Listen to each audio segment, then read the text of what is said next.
हेल' लोगोफोर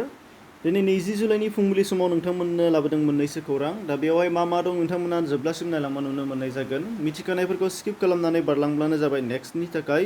दा फैदो फारि फारि मिथिनानै लादिनि गिबियाव नुनो मोननाय जादों नोंथांमोनहा आसामाव मैया 19 जुलाइआव कर'ना पजिटिभआ गोदानै 1018 जादों डिसचार्जखौ 858 खालामदों आरो साब्रै थैदेरनाय जादों बे हिसाबै गासै दासिम टटेल पजिटिभ केस जालांनाया 23,999 जाहैबाय डिसचार्ज खालामनाया 16,023 जादों दा एक्टिभ केस जानानै दङ 7,916 थैनाया 57 आरो माइग्रेटआ 3 दङ दा बे बिथिंनिफ्राय फारसेनिफ्राय थैनायनि सुबुंफोरा सोरमोन थैनानै थांनाया मैयानियाव बेखौ नोंथांमोननो दिन्थिनो लानाय जादों जे बाहाय नुनो मोननाय जादों बिथां प्रमद चन्द्र शर्मा होनदों 62 बोसोर बैसोनि कामरुप मेट्र'नि ओमफ्राय श्रीमती बिनापानि दास 78 बोसोर बैसोनि कामरुप मेट्र'नि बिनिफ्राय श्री एस के वागली होनदों 46 बोसोर बैसोनि कासारनिफ्राय बिनिफ्राय दङ श्री प्रशान्त सयकिया 74 बोसोर बैसोनि तिनिसुकियानिफ्राय दा बेनिफ्राय कर'ना भाइरासआ गोबां बांलांगासिनो दङ लोगो नोंथांमोन जों हुसियार थानाया गोनांसिन जानानै दंगासिनो दङ नैथियाव नोंथांमोना दिन्थिनो लानाय जादों आसाम पुलिसनि फोरमायथि बादिब्ला दासिमाव नोंथांमोना नुनो मोनदों जे 869 सा पुलिस पार्सनेलनाव जाहैबाय होनदों पजिटिभ केस जानाया बिनिफ्राय 484 साया रिकभार जाबाय होनदों नाथाय दुखुनांथाव बाथ्रा सासे बिथांमोननिफ्राय थैनानै थांबाय होनदों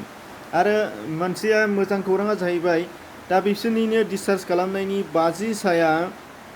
दा डिउटियाव जइन जाफिननो हाबाय होननानै बुंदों बे मोजांनि खौरां बिनिफ्राय नेक्स्टआव बारलां दिनै मैया रबिबारखालि क'क्राझारनि सिङाव थानाय झारबारि सिंनि कालासि गामियावहाय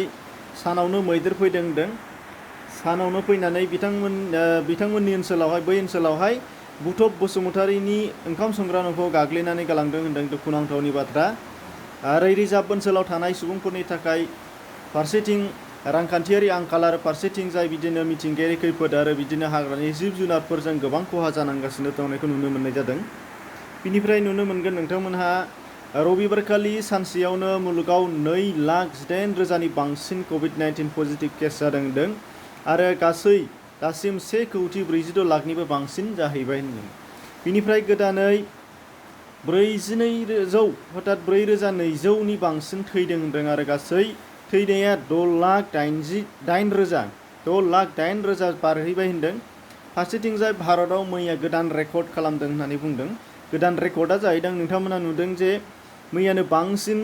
कभिड-19 पजिटिभ केस जादों होनदों बे जाहैबाय 40,253 सानिबो बांसिन जादों होनदों मैया सानसेनि गेजेरावहायनो आरो दिनैनि बेलायावहाय मा जायो जों उननि समाव नुनो मोननाय जासिगोन दा बेखिनिमोन गोदान आपडेटफोरखौ नोंथांमोननि थाखाय लाबोनानै होबोबाय थागोन टाइम टु टाइम दा बिनिफ्राय मोनसे रिक्वेस्ट खालामनो नागिरदों नोंथांमोननि थाखाय जे नोंथांमोना डिसक्रिप्शनाव मोनसे लिंक दं फेसबुक पेजनि लिंक बे फेसबुक पेजावबो आं बेबायदिनो पस्ट खालामबाय थायो भिडिअ नङाबाबो माखासे सर्ट निउसफोरखौ भिडिअ बानायस्लाबनो हायैफोरखौ आं बेयावनो आपडेट खालामबाय थायो डेइलि नोंथांमोना बेयावबो नायनो हानाय जागोन मानो होनब्ला इनफरमेसनानोखा मिथिनांगौखौ मिथिनो मोनबानो जायो जिहेतु बिनि थाखायनो भिडिअ माखासेखौ आं बानायस्लाबलाया दा बेखायनो नोंथांमोननिया बेयावबो थांनानै फेसबुक पेजावबो फल' खालामहैनो हानाय जागोन दा बेयावहायबो नोंथांमोनहा